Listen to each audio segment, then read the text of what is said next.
메시지 성경 빠른 통독. 오늘 말씀은 누가복음 5장에서 7장까지입니다.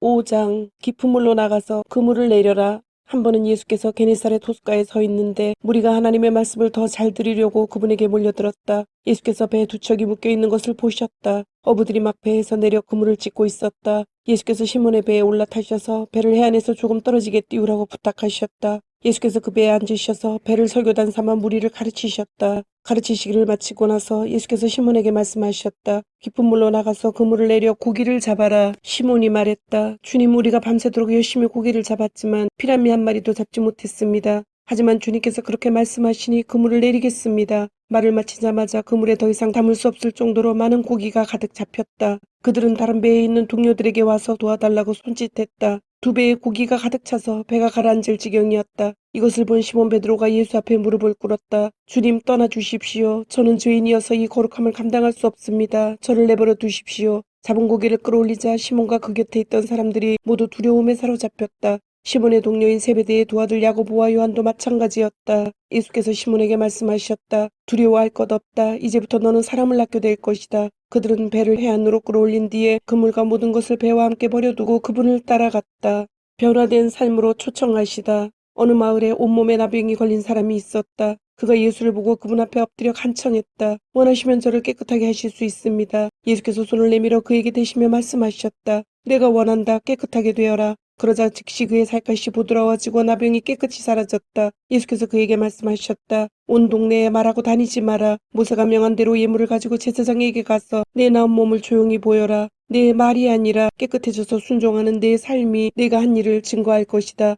그러나 그 사람은 그 일을 자기 혼자에게만 담아둘 수 없었다. 소문이 곧 퍼져나갔다. 어느새 큰 무리가 말씀도 듣고 병도 고치려고 모여들었다. 예수께서는 할 수 있는 한 자주 외딴 곳으로 물러나 기도하셨다. 하루는 예수께서 가르치시는데 바리새인과 종교교사들이 둘러앉아 있었다. 그들은 갈릴리와 유대의 모든 마을과 멀리 예루살렘에서 온 사람들이었다. 하나님의 치유 능력이 예수께 임했다. 사람들이 중풍병자 한 사람을 들것에 실어서 데려왔다. 그들은 집 안으로 들어가 예수 앞에 그를 데려다 놓을 방법을 찾고 있었다. 무리 때문에 길을 찾을 수 없자 그들은 지붕으로 올라가 기왓장을 뜯어내고 무리 가운데 계신 예수 바로 앞에 그 사람을 달아내렸다. 그들의 담대한 믿음에 감동하신 예수께서 말씀하셨다. 친구여, 내가 네 죄를 용서한다. 그러자 종교학자와 바리새인들이 옹성되기 시작했다. 저 사람은 자기를 누구라고 생각하는 것인가? 저것은 신성모독이다. 오직 하나님만이 죄를 용서하실 수 있다. 예수께서 그들의 생각을 정확히 하시고 말씀하셨다. 왜 이리 수군수군 말이 많으냐? 내가 네 죄를 용서한다고 말하는 것과 일어나 걸어가라고 말하는 것 중에 어느 쪽이 더 쉽겠느냐? 내가 인자인 것과 내가 어느 쪽이든 행할 권한이 있다는 것을 분명히 보여주겠다. 예수께서 중풍병자에게 직접 말씀하셨다. 일어나거라. 내 자리를 들고 집으로 가거라. 그 사람은 한순간도 지체하지 않고 그대로 했다. 일어나 담요를 들고서 하나님께 영광을 돌리며 집으로 갔다. 사람들은 도무지 믿기지 않아 자신들의 눈을 비볐다. 그리고 나서 그들도 하나님께 영광을 돌렸다. 그들이 두려움에 차서 말했다. 우리 평생에 이런 일은 처음 본다.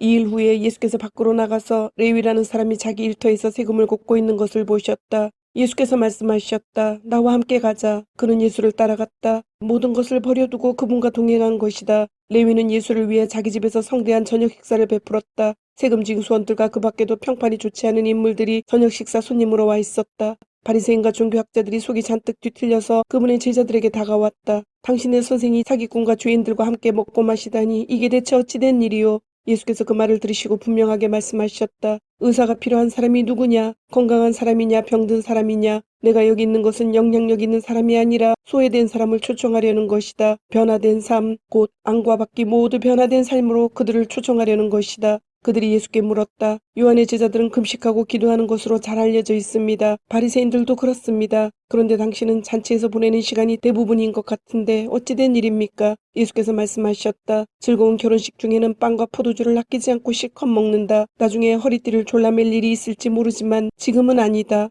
신랑 신부와 함께 있는 동안에는 즐겁게 보내는 법이다. 금식은 신랑이 가고 없을 때 시작해도 된다. 정겨운 축하의 모닥불에 찬물을 끼얹는 사람은 없다. 하나님 나라가 임한다는 것은 바로 이런 것이다. 멀쩡한 스카프를 잘라서 낡은 작업복에 대고 깁는 사람은 없다. 서로 어울리는 천을 찾게 마련이다.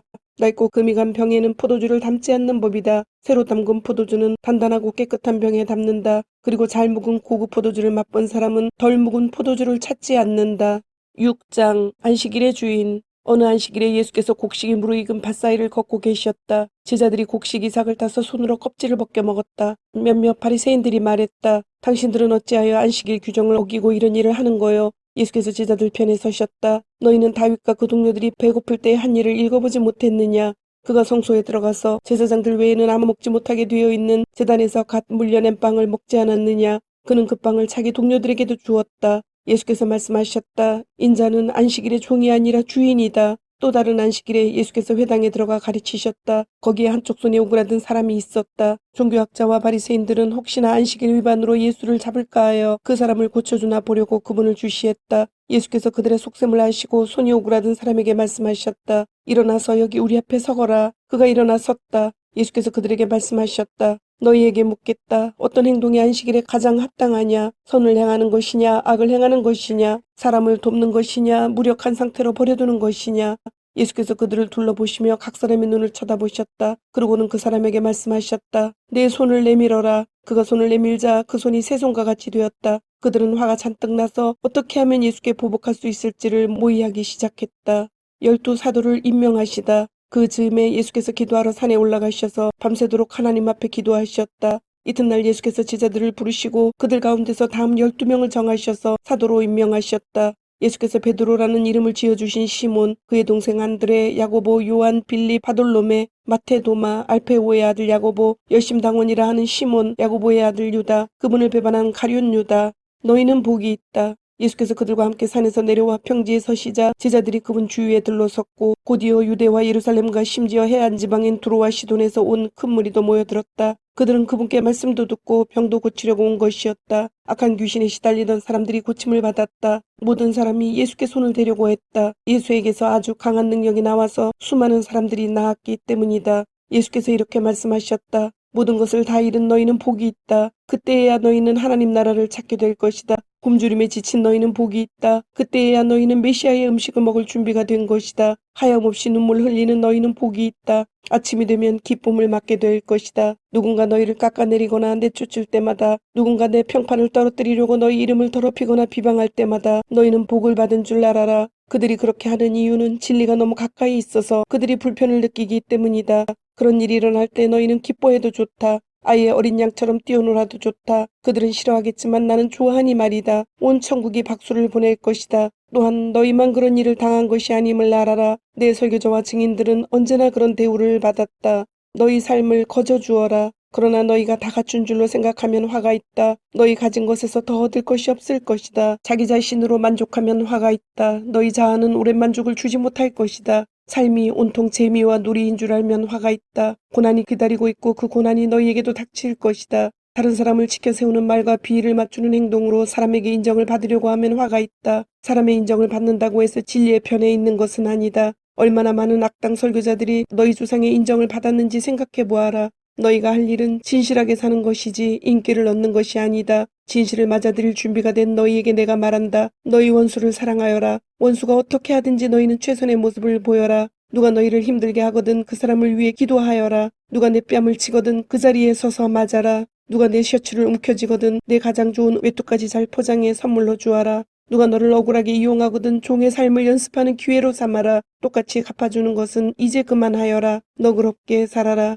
여기 간단하고 유용한 행동 지침이 있다. 사람들이 너희에게 무엇을 해주면 좋겠는지 자문해 보아라. 그리고 너희가 먼저 그들에게 그것을 해주어라. 너희가 사랑할 만한 사람만 사랑하면 칭찬을 바랄 수 있겠느냐? 그것은 죄인도 늘하는 일이다.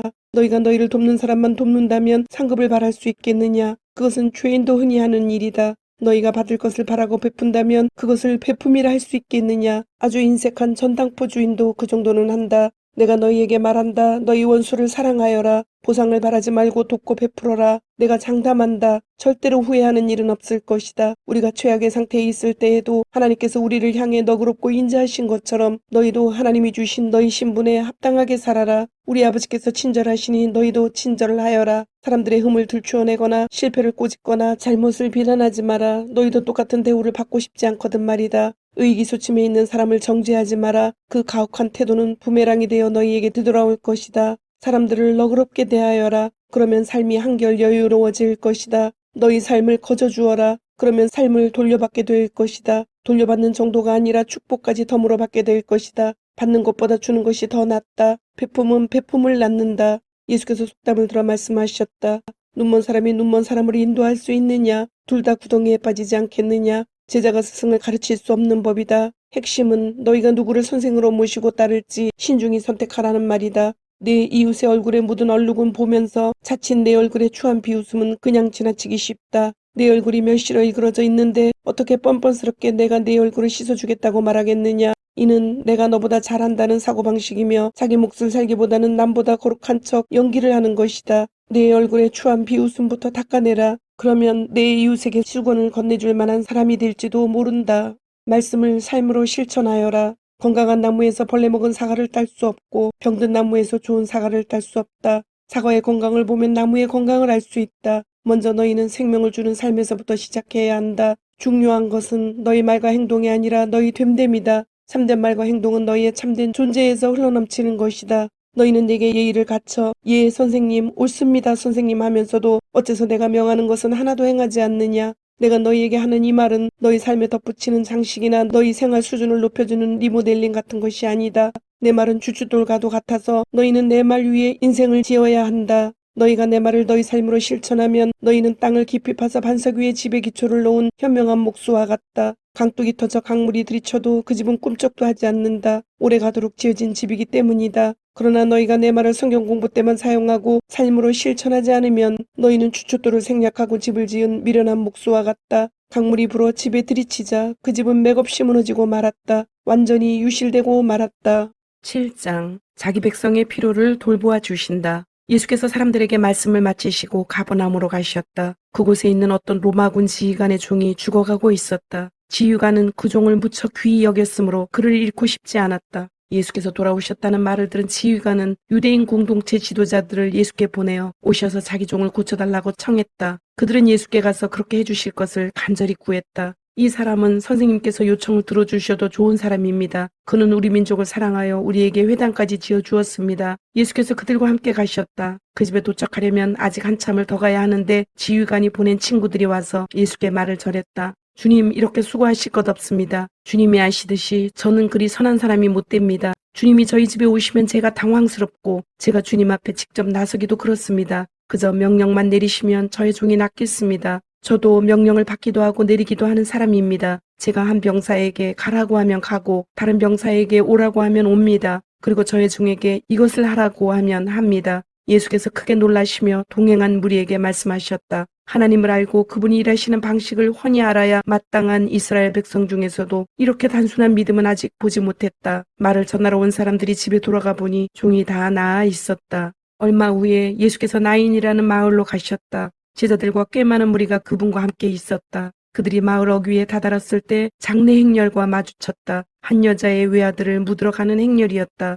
죽은 아들의 어머니는 과부였다. 예수께서 그 여자를 보시고 가슴이 미어지셨다. 예수께서 그 여자에게 울지 마라 하고 말씀하셨다. 그러고는 가까이 다가가 관에 손을 대자 관을 메고 가던 사람들이 걸음을 멈췄다. 예수께서 말씀하셨다. 청년아, 내가 네게 말한다. 일어나라. 그러자 죽었던 아들이 일어나 앉아 말을 하기 시작했다. 예수께서 그 아들을 어머니에게 돌려주셨다. 모든 사람들은 자신들이 지금 거룩한 신비의 자리에 있으며 하나님께서 그들 가운데 일하고 계심을 깨닫고는 조용히 경배했다. 그러고는 떠들썩하게 감사하며 서로 큰 소리로 외쳤다. 하나님이 돌아오셔서 자기 백성의 필요를 돌보아 주신다. 예수의 소문이 온 지역에 두루 퍼졌다. 세례자 요한의 제자들이 이 모든 일을 요한에게 알렸다. 요한은 제자 가운데 두 사람을 주님께 보내어 물었다. 우리가 기다려 온 분이 선생님이십니까? 아니면 아직도 기다려야 합니까? 두 사람이 예수 앞에 와서 말했다. 세례자 요한이 우리를 선생님께 보내어 우리가 기다려 온 분이 선생님이십니까? 아니면 아직도 기다려야 합니까? 하고 물어보라고 했습니다. 예수께서는 몇 시간에 걸쳐 질병과 고통과 악한 귀신으로 시달리는 많은 사람들을 고쳐주시고 눈먼 많은 사람들의 눈을 뜨게 해주셨다. 가서 방금 너희가 보고 들은 것을 요한에게 알려라. 눈먼 사람이 보고 저는 사람이 걷고 나병 환자가 깨끗해지고 귀먹은 사람이 듣고 죽은 사람이 살아나며 이 땅에 불쌍한 사람들에게 하나님의 환대와 구원이 베풀어지고 있다. 이것이 너희가 기대하던 것이냐? 그렇다면 너희야말로 복된 줄 알아라. 요한이 보낸 사람들이 떠나자 예수께서 요한에 대해 무리에게 더 말씀하셨다. 그를 보러 광야로 나갈 때 너희는 무엇을 기대했더냐? 주말을 실어 나온 사람이더냐? 아닐 것이다. 그럼 무엇이냐? 멋진 양복을 차려입은 교주더냐? 광야에서는 어림도 없다. 그러면 무엇이냐? 하나님의 메시지를 전하는 사람이냐? 맞다. 하나님의 심부름꾼이다. 너희 평생의 최고의 하나님 심부름꾼일 것이다. 그는 예언자 말라기가 말한 그 심부름꾼이다. 내가 내 심부름꾼을 앞서 보내어 네 길을 평탄하게 만들 것이다. 내가 너희에게 최대한 알기 쉽게 설명하겠다. 역사상 어느 누구도 세례자 요한보다 나은 사람은 없다. 그러나 너희에게 준비시킨 천국에서는 가장 낮은 사람이라도 요한보다 앞선다. 요한의 말을 듣고 그에게 세례를 받아 천국에 들어온 평범하고 평판이 좋지 않은 사람들이 가장 분명한 증거다. 바리새인과 종교 관리들은 그런 세례를 거들떠보지도 않았고 자기보다 못한 사람들에게 자기 자리를 내줄 마음도 없었다. 이 세대 사람들을 어떻게 설명할 수 있을까? 그들은 우리는 더 놀고 이야기하고 싶은데 엄마 아빠는 늘 피곤하고 바쁘다고 해요 하고 불평을 늘어놓는 아이와 같다. 세례자 요한이 와서 금식하니 너희는 그가 미쳤다고 했다. 인자가 와서 실컷 먹으니 너희는 인자가 술고래라고 했다. 본래 여론조사는 믿을 만한 것이 못되지 않더냐. 음식 맛은 먹어보아야 안다.